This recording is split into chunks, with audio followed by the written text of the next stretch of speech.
Peace and blessings is real. First and foremost, I want to take this time and give all praises, glory, and honor to Yahweh through His only begotten Son, Yahweh Shai, for allowing His word to come out. And I hope you sincere brothers and sisters is edified by this word. And the name of the lesson tonight is going to be called The Choice Between Earthly Treasures and Heavenly Treasures. That's right. The name of the word tonight is going to be the choice between earthly treasures and heavenly treasures. Yeah, man. In life sometimes, we get caught up into materialistic things. We get caught up into the riches, Even from when you was a kid all the way until adult, you have been indoctrinated on the big houses, the big cars, the lavish clothes, jewelry, things of that nature.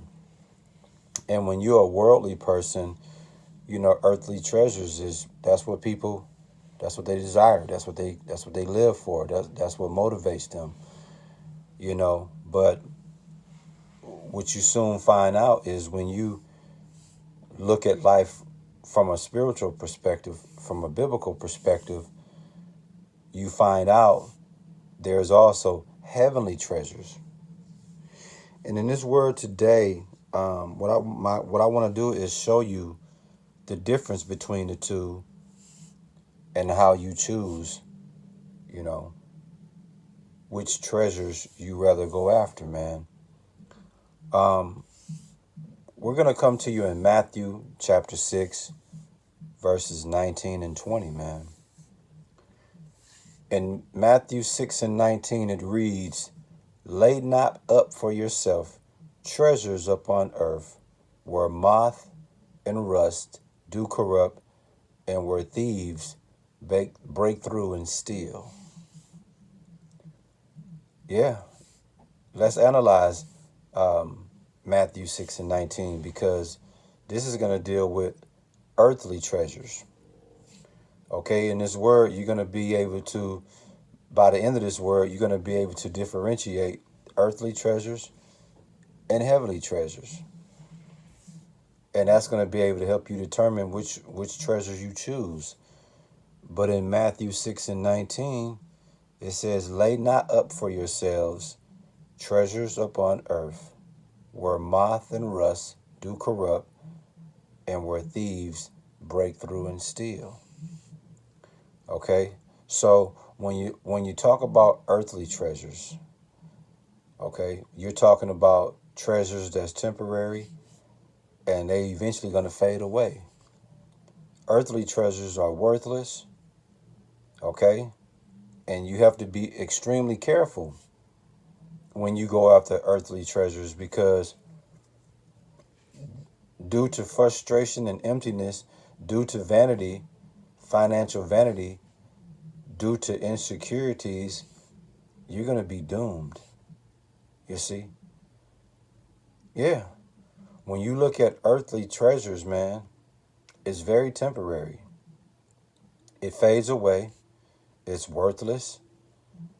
Okay? All it's going to do is bring you frustration. It's going to bring you emptiness. It's going to bring you vanity. And most importantly, earthly treasures are insecure. They're insecure. It told you in Matthew 6 and 19, where moth and rust do corrupt, and where thieves break through and steal. You see that? So you got a lot of people take penitentiary chances. You got people that sell their soul for earthly treasures, man. And in Job 24 and 16, it speaks about thieves breaking into your house at night, and they sleep in the daytime. You see? So why would you want something that rust and corrupt? Why would you want something that thieves break through and steal? Like, why would you want that? That's material wealth. Earthly treasures is material wealth, man. Now let's talk about the heavenly treasures.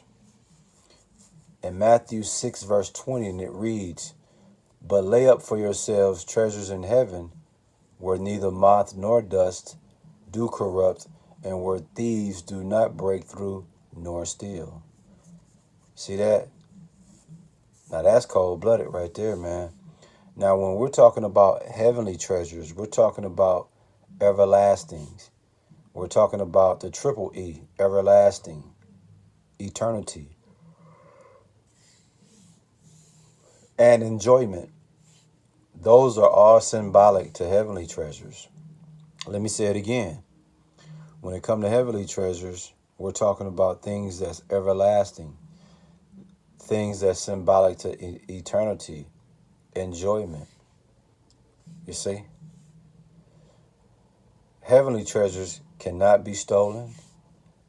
Heavenly treasures will never be corrupt. Okay? Heavenly treasures is secured. You see?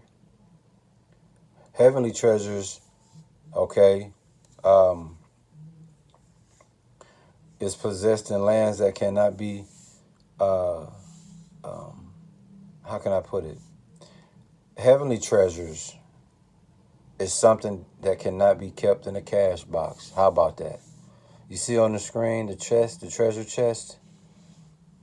But with heavenly treasures, it can't even be kept in a cash box, man.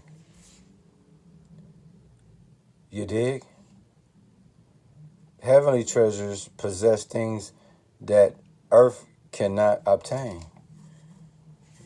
And most importantly, when it comes to heavenly treasures, we're talking about heavenly treasures is symbolic for the hands of Yahweh in heaven, man. It's cold-blooded, man. What's the name of the lesson, man? The choice between earthly treasures and heavenly treasures, man. And in Matthew 6 and 19, we spoke about the earthly treasures and the benefit and the detriment of earthly treasures. And in verse 20, Matthew 6, we spoke about treasures in heaven. Beautiful thing, man. In Luke 12:33, it tells you, sell your possessions and give it to those in need, because it will be the treasure in heaven that do not fail. You see that? So when you're able to sell your possessions and give them to those that's in need, what you're setting up is a treasure in heaven that may not fail. That's cold-blooded, man. Again, what's the name of the lesson, man? The choice between earthly treasures and heavenly treasures, man. And like I said, when it comes to heavenly treasures, it's secure. When it comes to earthly treasures, it's insecure. You see? Cold-blooded, man. I hope you sincere brothers and sisters, man, was able to analyze and understand the difference between earthly treasures and heavenly treasures. You know, you got to be very, very careful, because like I said, if you're an extreme serial materialistic person, then you're going to choose earthly treasures.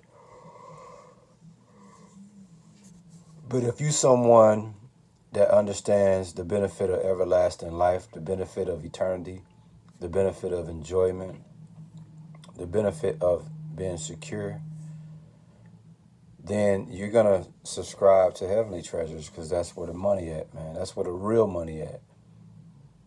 That's where the real money at, y'all. I'm just trying to tell you, man. I hope you sincere brothers and sisters was edified by this word. And we give all praises, glory, and honor to Yahweh through his only begotten Son, Yahweh's Son.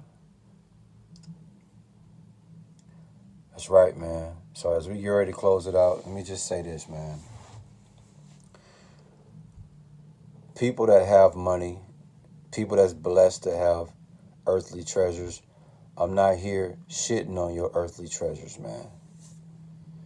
What I'm saying is, understand, when you invest in earthly treasures, know that it's temporary, know that eventually it's going to fade away.